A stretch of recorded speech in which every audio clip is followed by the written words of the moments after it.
दोस्तों, आदि सनातन धर्म में अपनी बहन से शादी करना महापाप माना गया है और इसीलिए मुस्लिम धर्म को भी गलत कहा जाता है। लेकिन आजकल के नकली ब्राह्मणों ने हमें यह सच्चाई नहीं बताई कि यह गलत काम श्री कृष्ण जी ने भी किया था।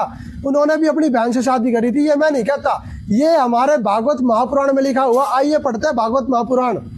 ये है श्रीमद् भागवत महापुराण 27 नंबर कोड, द्वितीय खंड, गीता प्रेस, गोरखपुर से। दशम स्कंद में अध्याय 48, पेज नंबर 500।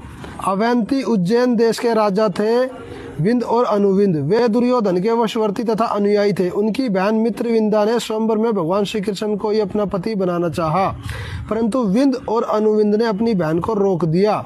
अब सुखदेव जी परीक्षित को कह रहे हैं, मित्रविंदा श्री कृष्ण की बुआ राजादी देवी की कन्या थी, यानी कि उनकी बहन थी। भगवान श्री कृष्ण ने राजाओं की बड़ी सभा में उसे बलपूर्वक हर ले गए।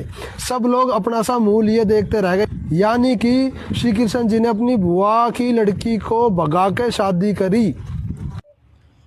परीक्षित, मैं कह चुका हूँ कि भगवान कृष्ण की प्रत्येक पत्नी से 10-10 पुत्र थे। उन रानियों में 8 पटरानियां थी जिनके विवाह का वर्णन मैं पहले कर चुका हूँ। अब उनके पुत्र प्रद्युम्न आदि पुत्रों का वर्णन करता हूँ। मित्रविंदा के पुत्र थे वृक, हर्ष, अनिल, गृध्र, वर्धन, अन्नाद, महास, पावन, वही और शुद्धि। दोस्तों, आदि सनातन धर्म में अपनी बहन से शादी करना महापाप माना गया है और इसीलिए मुस्लिम धर्म को भी गलत कहा जाता है। लेकिन आजकल के नकली ब्राह्मणों ने हमें यह सच्चाई नहीं बताई कि यह गलत काम श्री कृष्ण जी ने भी किया था। उन्होंने भी अपनी बहन से शादी करी थी, ये मैं नहीं कहता, ये हमारे भागवत महापुराण में लिखा हुआ। आइए पढ़ते हैं भागवत महापुराण।